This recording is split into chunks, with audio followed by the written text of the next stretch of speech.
Assalamualaikum warahmatullahi wabarakatuh. Sahabat tani semua, kembali lagi di channel Tani Sulur TV, channel yang lebih spesifik membahas tentang tanaman sulur. Sahabat petani semua, pada kesempatan kali ini kita akan menunjukkan bukti yang sangat nyata dari teori-teori yang telah sering kami sampaikan, yaitu mengenai budidaya tanaman pare, bahwa kelembapan dan pencahayaan adalah salah satu faktor utama yang akan sangat berpengaruh bagi proses keberhasilan dalam budidaya tanaman ini. Lahan ini ditanami pare Kapten 40 dari MMT Seed dengan populasi sekitar 120 tanaman.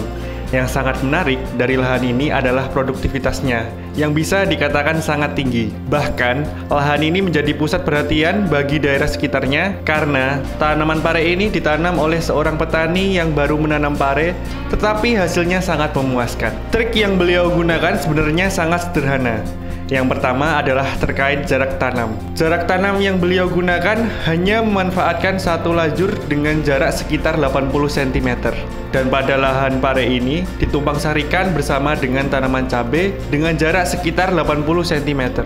Jadi, menurut kami, berdasarkan dengan jarak yang dipilih, dapat membuat tanaman cukup leluasa untuk tumbuh.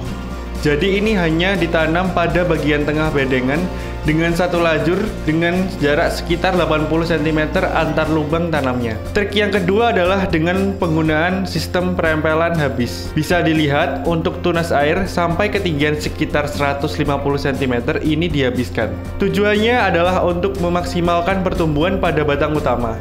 Bisa disaksikan untuk batangnya sangat besar.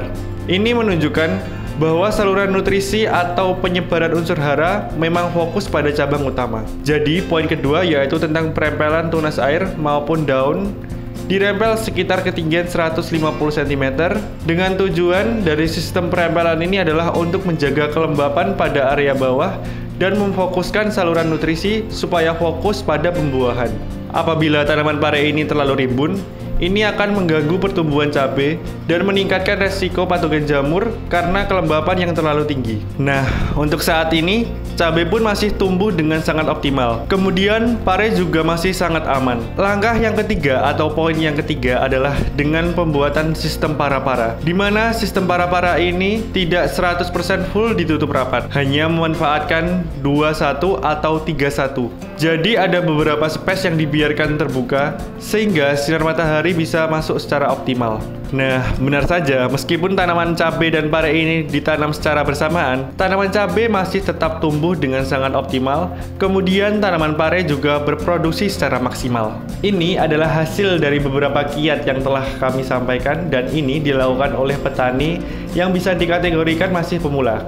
Apalagi kalau ini ditanam oleh petani yang sudah pro, tentu hasilnya juga akan sangat bagus. Sedikit gambaran, hasilnya bisa dilihat sendiri. Ini sudah petikan yang ke-6 dengan perolehan lebih dari 100 kg hanya dengan modal populasi sekitar 120 tanaman. Kemudian kalau melihat dari jumlah buah yang masih berada di dalam tanaman, ini buahnya masih sangat lebat dan sirkulasi udaranya juga masih sangat lancar, serta penyakit masih aman dan dapat dikendalikan. Kemudian yang menarik lagi adalah dengan pemilihan benih yang tepat. Pemilihan yang tepat ternyata akan sangat membantu dalam proses budidaya. Menurut sang pemilik lahan, pare Kapten 40 sendiri ini lebih mudah untuk perawatannya.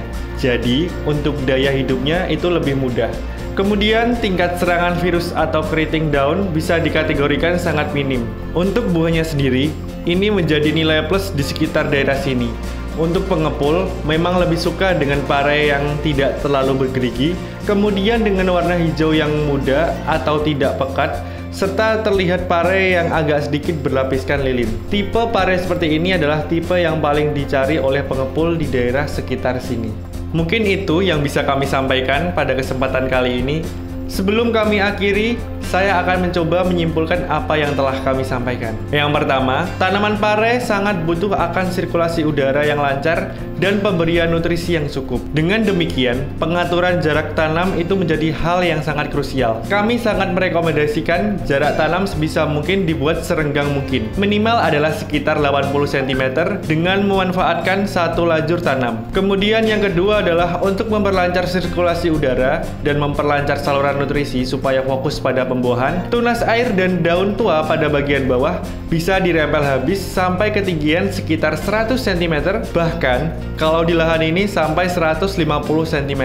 Hasilnya, buah pada bagian atas dapat berproduktivitas sangat tinggi. Dengan hal ini, bisa dilihat juga bahwa batangnya sangat besar dan kokoh. Yang ketiga adalah untuk sistem para-para. Untuk sistem para-para, jangan ditutup habis atau ditutup secara keseluruhan untuk semua permukaan tanaman. Bisa dikosongkan untuk beberapa space supaya sinar matahari bisa tetap masuk ke bagian dalam. Perawatan akan menjadi lebih mudah, kemudian hasil juga akan menjadi lebih melimpah. Selanjutnya adalah pemilihan varietas. Pemilihan varietas memiliki peran yang sangat penting. Tentunya, setiap daerah memiliki permintaan pasar yang berbeda-beda. Silakan sahabat petani semua bisa menentukan mana yang terbaik dan yang paling diminati di daerah sahabat petani semua. Dan di daerah sini, Kapten 40 adalah solusi terbaru untuk kebutuhan pare bagi petani. Mungkin itu yang bisa kami sampaikan. Jangan lupa klik like, comment, share, dan subscribe channel Tani Sulur TV agar tidak ketinggalan info-info terbaru dari kami. Terima kasih.